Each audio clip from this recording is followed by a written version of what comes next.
O que você está prestes a descobrir vai mudar completamente a sua forma de pensar sobre a sua saúde.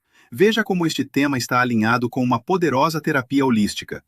Você nunca mais vai olhar para a sua saúde física e mental da mesma forma depois de assistir a este vídeo até o fim. Sabe quando a gente pensa em doença, seja um câncer ou uma condição genética, a medicina geralmente nos diz que há um erro, uma falha do corpo. Mas e se não for? Hoje a gente vai mergulhar numa teoria bem radical que diz o contrário, que a doença, na verdade, não é um defeito, mas sim um programa biológico inteligente, com um propósito. O ponto de partida de tudo que vamos ver aqui é essa pergunta, que mexe com tudo que a gente acha que sabe.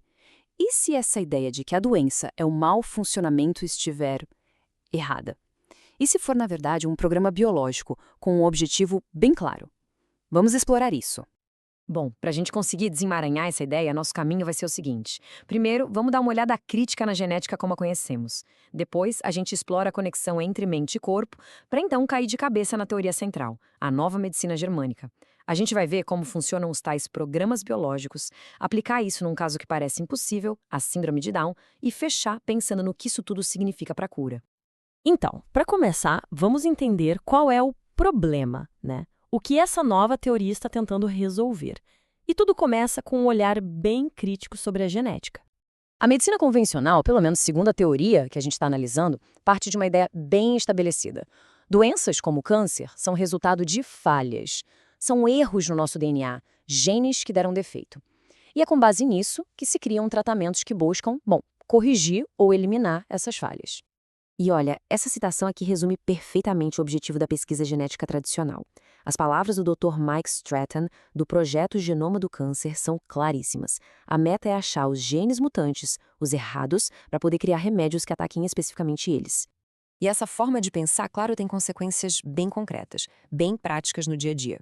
Ela justifica coisas como mastectomias preventivas, leva a uma busca incessante por milhares e milhares de mutações e reforça aquela ideia de que as células do câncer são inimigas que precisam ser destruídas a todo custo. E, claro, leva também à seleção de embriões, descartando os que têm genes considerados anormais. Então, se esse modelo genético leva a tudo isso, qual seria a alternativa? Para onde a gente olha? Bom, essa teoria nos convida a olhar para além dos genes, a explorar a conexão poderosíssima entre a mente e o corpo. E é aí que entra a epigenética, meio que como uma ponte, sabe? De um lado, a gente tem a genética convencional, que diz que os genes são fixos, que eles mandam em tudo e que a doença é um defeito nesse código. Mas do outro lado, a epigenética vem e diz, pera aí, não é bem assim. Ela mostra que a expressão dos genes pode mudar, que o nosso corpo está o tempo todo ouvindo sinais do ambiente. Isso, claro, levanta uma pergunta fundamental.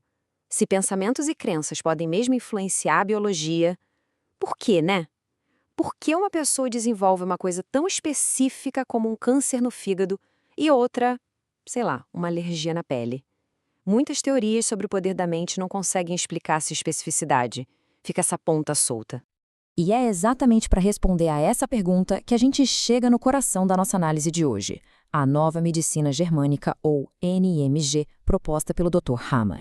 O conceito fundamental, a pedra angular de tudo na NMG, é o que se chama de Síndrome de Dirkhammer, ou DHS. E atenção, não é um estresse qualquer do dia a dia. A teoria fala de um choque de conflito muito agudo, totalmente inesperado e que a pessoa vive em total isolamento. E esse choque atinge 3 lugares ao mesmo tempo: a psique, o cérebro e um órgão específico.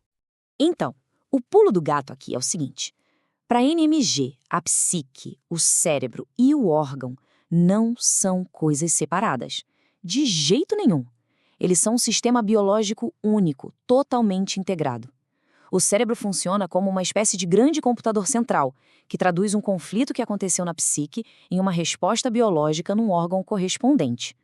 E essa imagem aqui ajuda a gente a visualizar isso de um jeito incrível. Na esquerda, a gente tem o que a NMG chama de foco de Hammer. Seria esse padrão de anéis numa tomografia do cérebro, a marca do choque.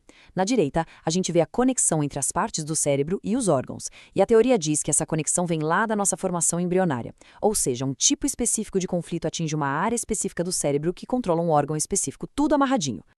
Beleza. Agora que a gente entendeu o gatilho, vamos ver como a NMG diz que a doença se desenrola de fato. E a ideia é que não são erros, são programas estruturados com duas fases bem definidas. Olha, esse gráfico é tipo a pedra de Roseta da NMG. A teoria diz que toda doença, sem exceção, segue esse padrão aqui. Tudo começa com aquele choque, o DHS, que tira a gente do nosso ritmo normal de dia e noite e dispara o programa. Vamos quebrar isso em partes para ficar mais claro. Primeiro, a fase ativa do conflito. O corpo entra em modo de alerta máximo, em estresse total, no modo luta ou fuga. A mente fica obcecada pelo problema e o corpo reage, com mãos e pés frios, por exemplo. Mas aí, quando o conflito é resolvido, o corpo vira a chave para a fase de cura. Aí é o contrário, um estado de relaxamento profundo, de descanso. E é justamente nessa fase que aparecem os sintomas que a gente costuma chamar de doença. Inchaço, febre, dor, cansaço. Segundo a teoria, são todos sinais de reparo. E essa imagem das ondas na água é uma metáfora perfeita para o tal foco de Hammer. A ideia é que o impacto daquele choque no cérebro cria uma imagem parecida com as ondulações de uma pedra caindo na água. Uma série de anéis bem nítidos que, segundo a teoria, aparecem na tomografia. Ok, a teoria parece complexa, mas vamos colocar ela à prova com um exemplo bem radical. A fonte aplica essa lógica a uma das condições genéticas mais estabelecidas que existem, vamos falar da síndrome de Down. E isso nos joga direto numa pergunta que soa quase absurda, né? Será que uma condição que todo mundo acredita ser puramente genética e para sempre poderia ser reversível? Sim, baseada num estudo de caso. A afirmação central da teoria da NMG sobre a síndrome de Down é chocante. Ela diz que os sintomas não vêm do cromossomo extra. Não. Eles seriam, na verdade, o resultado de vários choques de conflito biológico que o feto teria sofrido ainda dentro do útero.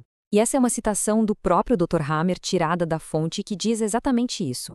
Ele basicamente argumenta que os sintomas da síndrome de Down são, na verdade, programas biológicos conhecidos e que, se esses programas forem levados para a fase de cura, o resultado seria uma normalização. Mas talvez o ponto mais impressionante de toda essa história venha deste trecho aqui. É de uma carta da mãe de uma menina, Ana. A carta diz que, apesar de os sintomas da síndrome de Down terem melhorado de uma forma impressionante, um exame genético feito depois mostrou, para a surpresa de todo mundo, que a trissomia 21 continuava lá, completinha. O gene não mudou, mas os sintomas sim. Tudo isso, claro, nos leva à nossa última parte, que é basicamente um resumo dessa mudança total de perspectiva que essa teoria propõe. E essa tabela aqui, olha, coloca tudo lado a lado de um jeito muito claro. De um lado, a visão convencional. A causa são genes defeituosos. Do outro, a visão da NMG. A causa são choques de conflito. Onde uma vê um processo maligno, a outra vê um programa biológico com um sentido. Micróbios deixam de ser inimigos para virar ajudantes na cura, e o sistema imunológico não é mais um exército de defesa, mas um time de apoio à recuperação. É uma virada de 180 graus em quase tudo que se entende por medicina. E com isso, a gente volta à pergunta lá do começo, a questão central que essa análise toda provoca. Afinal, a doença é um defeito da natureza? Uma falha que a gente tem que lutar contra? Ou será que pode ser, como essa teoria sugere, um programa antigo, inteligente, com um propósito biológico que a gente só está começando a decifrar agora? A resposta, seja qual for, pode mudar tudo. E aí, o que você achou dessa abordagem terapêutica? Em que aspectos ela se assemelha à técnica de sincronização bioenergética? Deixe aqui seus comentários. Caso você tenha dificuldades para lidar bem com qualquer uma das questões trazidas neste vídeo, a técnica de sincronização bioenergética pode te ajudar muito nisso. É uma terapia simples, rápida, não invasiva e sem uso de fármacos, e que funciona 100% das vezes para 100% das pessoas. E se você gostou deste vídeo, deixe aqui o seu like e o seu comentário. Assim, o conteúdo é distribuído para mais gente, porque o algoritmo entende que o assunto é relevante e nos ajuda a fazer o canal crescer. E se você ainda não é inscrito, se inscreva aqui no canal e clique no sininho para receber nosso conteúdo diário. Para maiores informações sobre a técnica de sincronização bioenergética, clique no link da bio ou da descrição deste vídeo e descubra o poder desta prodigiosa terapia do futuro, agora no presente, sincronizando o que há de melhor em saúde física e mental para você, para sua família e até mesmo para a sua empresa.